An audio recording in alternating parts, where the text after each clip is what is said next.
Ikaze kuri mwese mukurikiye Kivu Today News, murasuzwa nanjye Boni Buranga. Perezida wa Congo Antoine Felix Tshisekedi Chilombo akomeje kubwizwa ukuri na bamwe mu bayobozi b'ibihugu muri aka karere no ku rwego rw'isi. Ashobora kuzisanga akina wenyine muri iki kibuga cy'ikinyoma, dore ko avuga ko ibibazo byose uburasirazuba bwa Congo bufite biterwa n'u Rwanda. Ariko bamwe mu bayobozi barimo perezida w'Ubufaransa Emmanuel Macron na perezida wa Kenya William Ruto bamaze iminsi bamutunga urutoki mu jisho bamubwiza ukuri. Ese Tshisekedi yaba agiye gukurwa ku ibere? Banyarwanda namwe banyekongo bakurikira iyi channel, uyu munsi tugiye gukora isesengura rikomeye cyane ku magambo amaze iminsi avugwa n'abakuru b'ibihugu bikomeye ku kibazo cy'intambara yo mu burasirazuba bwa Congo. Ni inkuru itoroshye, ni inkuru yuzuyemo politike, diplomasi, intambara n'ukuri bamwe badashaka kuvuga barimo perezida Tshisekedi. Kuko uko iminsi ishira niko bigenda birushaho kugaragara ko perezida wa Congo Felix Tshisekedi agenda asigara wenyine ku murongo we wo kwanga ibiganiro bitomoye na AFCM23. Aracyakina ikarita y'uburyarya mu gihe akomeje gushaka ibisubizo bya gisirikare. Bamwe mu bayobozi batangiye kuvuga ibintu mu buryo busobanutse cyane. Perezida w'Ubufaransa Emmanuel Macron, perezida wa Kenya William Ruto, aba bombi mu buryo butandukanye bamaze iminsi bavuga ubutumwa bumwe: intambara yo muri Congo ntizashira hatabaye ibiganiro bya politike bitomoye. Intambara si cyo gisubizo. Uko imyaka igenda ishira, Kinshasa igenda yerekana ko ikibazo cya Congo gifite inkomoko imwe gusa, u Rwanda. Ariko uko ibintu bigenda bihinduka niko amahanga agenda agaragaza ko ikibazo kirenze kure ibyo. Uyu munsi rero tugiye kureba impamvu Macron, perezida w'Ubufaransa, yavuze aya magambo akomeye atunguranye, uko William Ruto yashegeshe imvugo ya Kinshasa, n'impamvu ingabo za East Africa zanze kuba imashini y'intambara ya Tshisekedi, uko ingabo za SADC nazo zaje kwisanga mu kibazo gikomeye, n'impamvu amahanga agenda abwira Tshisekedi ati nimureke guhunga ibiganiro, mwicare neza muganire. Kuva Felix Tshisekedi yajya ku butegetsi yubakiye politiki ye yo mu burasirazuba bwa Congo ku murongo umwe ukomeye. Uwo murongo ni Congo iri guterwa n'u Rwanda. Byamufashije mu mbwirwaruhame zitandukanye, mu bitangazamakuru, mu nama mpuzamahanga, mu bukangurambaga bwa diplomasi. Ariko u Rwanda rwagiye rubihakana, rukerekana ukuri ndetse rukihanganira n'ingaruka zose. Kinshasa yashatse kumvisha amahanga ko ikibazo cya M23 atari ikibazo cy'abanyekongo bafite ibyo basaba, ahubwo ko ari ikibazo cy'igitero cy'amahanga. Ibi bimufasha guhuza abaturage bakumva ko bafite umwanzi umwe kandi wo hanze y'igihugu, atari imbere muri Congo. Tshisekedi akagaragara nk'umwere, ibyaha byose bikorwa na guverinoma ye bigasibika imbere y'abaturage. Iyi mvugo kandi ituma leta ya Kinshasa yikuraho inshingano kandi ikoroshya gusaba ibihano mpuzamahanga. Ariko ikibazo ni iki: iyi mvugo ntiyasubije ibibazo byinshi cyane. Urugero, kuki ikibazo cya M23 cyongeye kubaho nyuma y'amasezerano ya 2013 n'ayandi? Kuki hari ibibazo bikomeye by'amoko muri Kivu? Kuki hari ikibazo cy'impunzi kimaze imyaka myinshi kidakemuka? Kuki FDLR ikomeza kubaho? Kuki abatavuga rumwe n'ubutegetsi berekana ko badafite uburenganzira bungana n'ubw'abandi banyekongo? Kuki hariho ubwoko bumwe, cyane cyane ubwoko bw'abatutsi, bubangamirwa n'imvugo z'urwango n'ubwicanyi n'ihohoterwa ribakorera? Ibibazo byose ntabwo ushobora kubisubiza uvuga ngo ni u Rwanda. Aha niho amahanga amwe atangiye kubona ko ikibazo cya Congo gisaba ibisubizo birenze propaganda cyangwa se amacenga ya politike.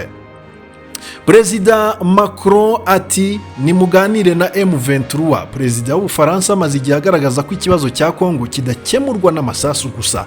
Ariko amagambo yavuze nyuma y'inama ya Africa Forward yabereye i Nairobi yatunguye abantu benshi. Mu kiganiro yahaye TV5 Monde, RFI na France, ibitangazamakuru by'Abafaransa, Macron yavuze ibintu bitanu by'ingenzi cyane. Icya mbere, kubaha ubusugire bwa Congo. Icya kabiri, gukurayo ingabo z'amahanga izo arizo zose. Icya gatatu, kuganira na AFCM23 mu buryo butanga ibisubizo. icya kane gusenya umutwe wa FDLR, icya gatanu kurwanya imitwe y'iterabwoba iri mu karere. Aha niho ibintu rero byahindukiye, kuko Macron ntabwo yavuze gusa ikibazo cy'u Rwanda, yavuze no ku bya FDLR, kandi leta ya Kongo yemeye ko igomba kwitandukanya na FDLR kugira ngo amakimbirane ari muri aka karere hagati ya Kongo n'u Rwanda ahagarare. U Rwanda rukanerekana ko ikibazo cya M23 ari ikibazo kizakemurwa n'abakongomani, ko mu gihe ikibazo cya FDLR, umutwe washinzwe n'abasize bakoze jenoside yakorewe abatutsi mu Rwanda, kizaba cyakemutse batakiri ku butaka bwa Kongo, u Rwanda ruzakuraho ubwirinzi bwarwo cyangwa ingamba zo kwirinda ziteye ubwoba leta ya Kinshasa. Kuko ikibazo cya FDLR rero gikomeye cyane muri diplomasi yo mu karere. FDLR ni umutwe umaze imyaka myinshi ushinjwa gukwirakwiza ingengabitekerezo ya jenoside, guhungabanya umutekano w'u Rwanda, gukorana n'ingabo za FARDC mu bihe bimwe na bimwe. Iyo Macron asabye ko FDLR isenywa, ababwira Kinshasa ati ntimushobora gusaba amahanga kubafasha ariko muri kwirengagiza ikibazo cya FDLR. Ibi byarakaje cyane rero bamwe mu bashyigikiye Tshisekedi, kuko babifashe nk'aho Macron ngo yabashyigikiye M23. Nyamara sibyo. Macron yavugaga ibintu bisobanutse muri politike cyangwa se gushyira mu gaciro. Yavugaga ukuri kwa diplomasi, ko nta mahoro ashoboka igihe ikibazo cya politike kidakemuwe. William Ruto, perezida wa Kenya, atakarere niko ikibazo cya Kongo kigiraho ingaruka cyane. Mu kiganiro na France 24 yavuze ko ibihugu byo muri Afurika y'Uburasirazuba ari byo byibasirwa cyane n'intambara yo muri Kongo. Ibi bifite igisobanuro gikomeye, kuko Ruto yashakaga kuvuga ati ntabwo iki kibazo ari sinema ya diplomasi gusa, kigira ingaruka ku bukungu n'umutekano wacu.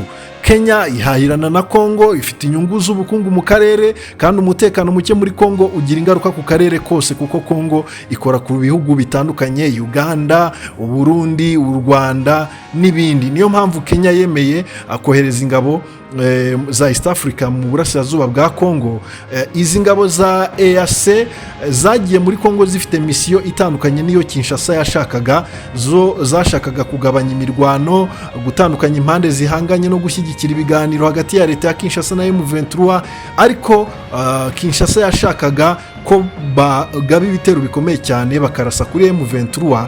Aha niho havutse ikibazo gikomeye cyane hagati ya Kongo n'ibihugu bya East African Community, maze Tshisekedi abashinja kudakora, gushyigikira M23, kuba abanyantege nke, ahita basaba kuva ku butaka bwa Kongo, ndetse atangira kwikoma igihugu cya Kenya ngo ko cyaba gishyigikiye M23.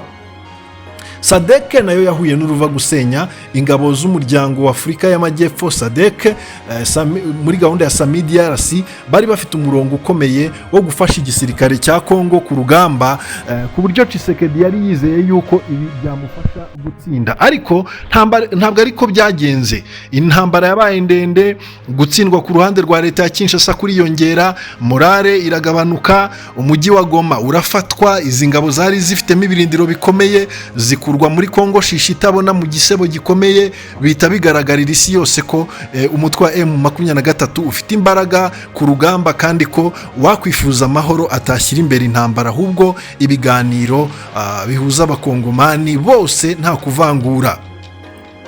Macron na Ruto batangiye kuvuga ibyo abandi batinya kuvuga. Abantu benshi batinyaga kuvuga ibiganiro na M23, na Tshisekedi yari yaravuze yuko atakwicarana nabo. Icyakora nubwo leta ya Kinshasa yicarana nabo bakaganira mu biganiro bitandukanye, haba Doha muri Qatar ndetse ni Montreux mu Busuwisi, nta gahunda ifatika yo gushakira ibisubizo birambye mu biganiro Kinshasa ifite. Ariko ntabwo Macron na Ruto n'abandi babyumva kimwe, nabo bazabura kubwira Tshisekedi ukuri. Ese Tshisekedi yaba ari gusigara wenyine? Iki ni ikibazo gikomeye cyane, kuko amahanga arushaho gusaba ibiganiro, ibihugu byo mu karere birushaho kurambirwa intambara, abaturage ba Kongo bakomeje guhura n'ingaruka zikomeye. Gusa ntabwo asigaye wenyine, kuko aracyafite nka perezida w'u Burundi Evariste Ndayishimiye ubyumva kimwe nawe, ariko abari bari ku ruhande rwe bamwe batangiye kuruvaho. N'isi yatangiye kugira ibyo isobanukirwa ku kibazo cyo mu burasirazuba bwa Repubulika Iharanira Demokarasi ya Kongo.